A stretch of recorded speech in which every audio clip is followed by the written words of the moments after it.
today we are going to take apart, disassemble a PVC fence panel, and then we're going to put it back after. So this is pretty common if you're having a pool installed or any kind of work in your backyard and you just want the panel down for a little bit. They're very easy to take down, very easy to put back up.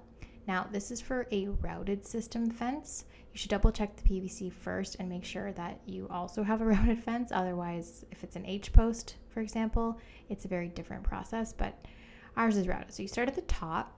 The top rail is screwed in, so you take the post cap off, you go in there, and you get a ladder, and then you remove that screw.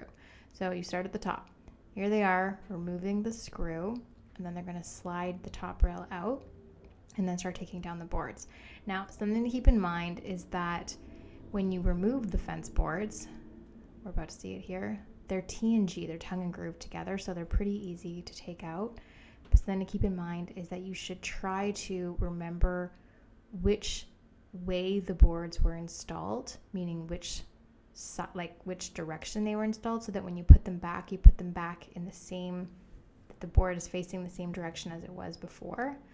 Because over time, PVC, the color can fade a little bit if it is getting a lot of sun exposure. So if one side is a little bit of faded coloring, you don't want to mismatch it and put the boards facing different directions because then it might look a bit blotchy. So take it out the same way it was going in. So you take out the boards, then you take out the bottom rail. You don't need to take out the channels. You can leave them if you want, but they do come out pretty easily.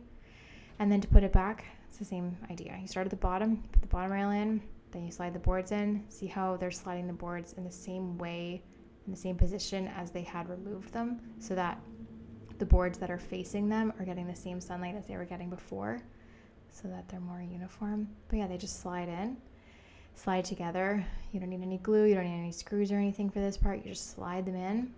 And then last thing is you put the top rail back in, you add another screw in under the post, and you put your cap back on and you're back in action.